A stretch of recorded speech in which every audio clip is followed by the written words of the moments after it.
Para onde nós estamos indo não há religião para poder ser de Deus. Se houver religião é do homem, se for de Deus não há religião. João diz, eu andei pela Nova Jerusalém, não achei nela a igreja presbiteriana, nem a batista, nem a católica ortodoxa, nem a romana, nem a universal. Não achei nenhuma, nem a islâmica, nem a budista, porque nela não há santuário, porque o Cordeiro é o seu santuário, e o culto é a vida, e a vida é o culto, e nós todos estaremos sob a luz, que hoje já ilumina todo homem, mesmo que o homem não veja, ela o ilumina, e naquele dia nós veremos a luz que hoje nos ilumina, a todos nós. Então nós temos duas ordens. Temos uma ordem histórica, testemunhal,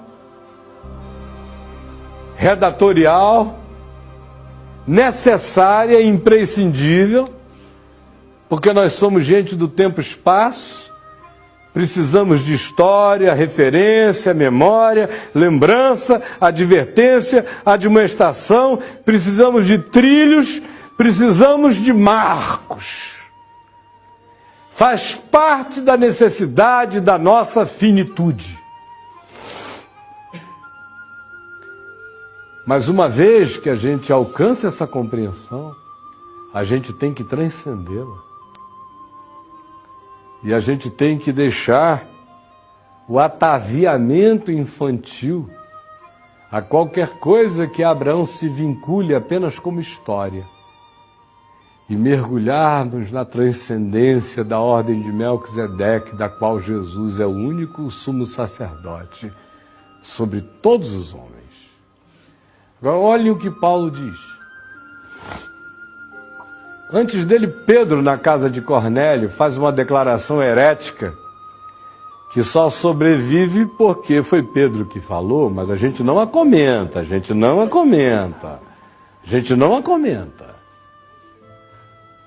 Ele diz a Cornélio, porque eu bem sei que Deus não faz acepção de pessoas, antes pelo contrário. Todo homem em qualquer lugar da terra que o tema lhe é aceitável. Todo homem que o teme lhe é aceitável. Paulo, em Romanos, no capítulo 2, depois de falar da suruba dos romanos, que era incurável, ele fala do moralismo dos judeus, que era igualmente incurável. Aí ele chega às ilhas, às nações, aos povos sem deuses, sem nomes, sem orientação, sem lei. E diz que eles servem de lei para si mesmos. Por quê? Porque a verdadeira luz que vindo ao mundo ilumina todo homem lhes dá consciências, fagulhas, e rompe dentro da consciência humana, de modo que, ora acusando-se, ora defendendo-se, alguns deles guardam a norma da lei que eles nunca leram escrita alguma, mas que está inscrito como consciência instalada pela verdadeira luz que vindo ao mundo ilumina todo homem. E Paulo diz, naquele dia vocês vão ver a surpresa.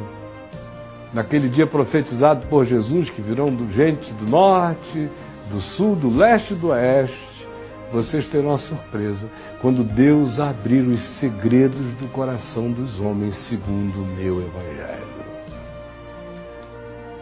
Escrevendo a Tito, ele diz que ele é o nosso grande Deus e Salvador, Salvador de todos os homens, especialmente dos fiéis.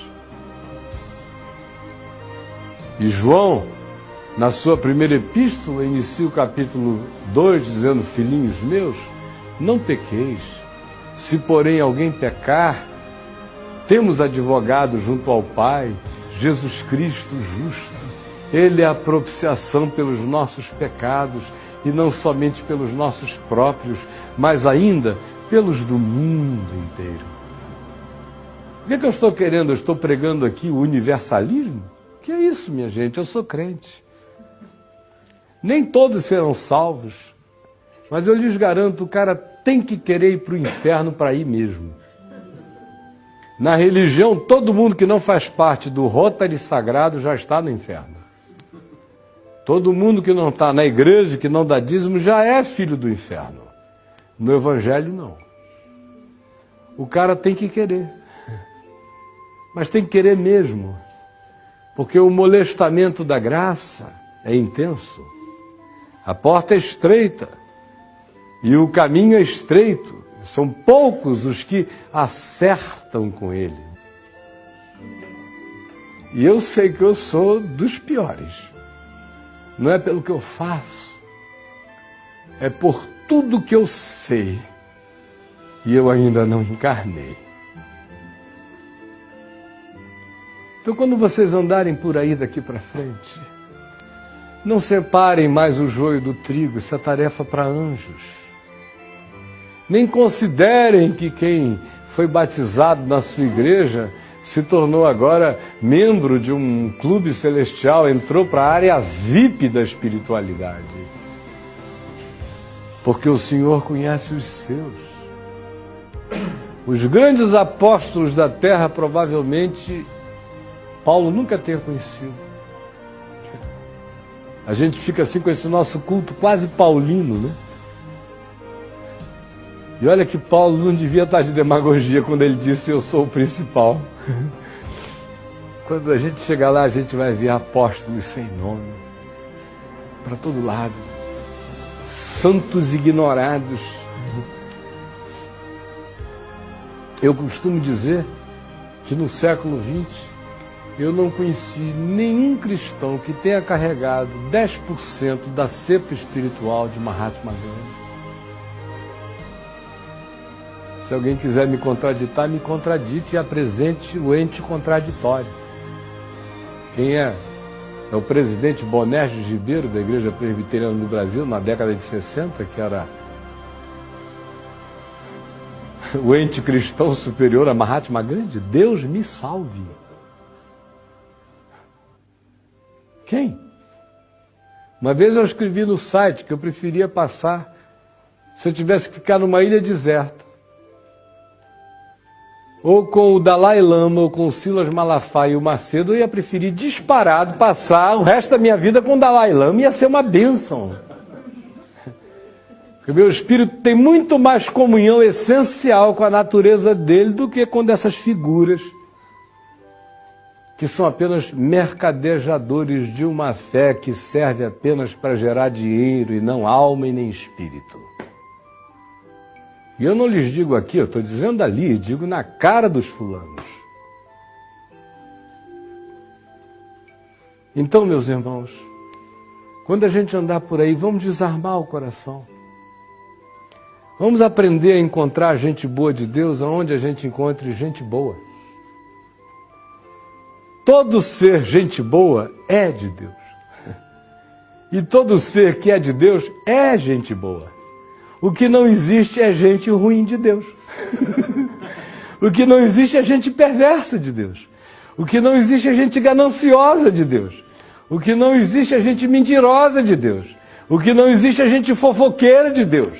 O que não existe é gente intriguenta de Deus. O que não existe é isso que a gente chama ainda de clube da fé e de igreja. E eu vou encontrando a minha igreja onde eu vou encontrando bondade e graça. Apenas aí. Qualquer ser humano cujo olhar reflita a luz do amor é meu irmão. Se ele já souber de Jesus, eu celebro isso em Cristo com ele. Se ele não souber, eu digo a ele que todo esse bem já existe nele, porque a verdadeira luz se plantou dentro dele, mesmo que ele jamais a tenha sabido nomear. Eu digo isso como preparação não só para o resto dessa viagem, mas para o resto da nossa caminhada, para o resto da nossa jornada. Nenhum de nós aqui é anjo que separa joio do trigo. Nós somos apenas pessoas que, em tendo sido alcançadas, celebram a bênção de termos sido alcançados e pedem a Deus a luz para enxergar na vida aonde quer que o amor de Deus esteja gerando amor nos homens, porque o Deus que é amor tem como fruto da sua presença amor. Quem ama é de Deus. Quem não ama não é de Deus. Nunca ouviu. Nunca dele foi nascido. E quem ama, quem é de Deus, também ama todo aquele que de Deus é nascido. É simples assim. Há uma ordem histórica de Abraão que nos é de utilidade fundamental, sem a qual eu não saberia o que eu sei. E existe a ordem transcendental de Melquisedeque, que cobre tudo quanto eu não sei e atinge a todos os homens que eu não conheço. E que abre a porta da liberdade de Deus para amar a quem Ele desejar amar. Afinal de contas, Ele criou querubins, mas também criou baratas. O gosto dele é extravagante. Brigue com ele se você quiser. Mas saiba que Ele cria quem quer criar. E Ele nunca criou nada com ódio. Se hoje eu estou com muita raiva, eu vou criar o lacral, a barata, ou o Caio. Não. Todas as suas obras são amor e graça. E que o Senhor abra o nosso entendimento e que isso entre no nosso coração para sempre. Isso nos exime de pregar o Evangelho? De modo nenhum. Eu creio nisso desde os 18 anos de idade, quando eu me converti. Isso aqui é um resumozinho, uma pílula da minha tese de ordenação. Com 21 anos de idade, eu cria nisso de todo o coração. E alguém me viu sem ardor para pregar o Evangelho no mundo, porque eu creio assim? Ao contrário, eu não prego o Evangelho por causa do céu nem do inferno. Eu prego o Evangelho só porque o amor de Cristo que me constrange me enlouquece para falar desse amor. Quem já se apaixonou sabe como é. Quando eu conheci a Adriana, e eu fui logo invadido assim por uma paixão avassaladora, eu me lembro que eu saí para almoçar com meu filho Ciro, e sentamos à mesa 1h da tarde, 4h da tarde, e ele falou: pai, para, eu sei que você está apaixonado por essa mulher, que eu ainda nem tive a chance de conhecer direito. Eu digo: como é que você sabe? Pelo amor de Deus, papai, da azeitona que o cara serviu, até agora o café que a gente tomou, a conversa inteira, você não fala em outra coisa. Amor faz isso.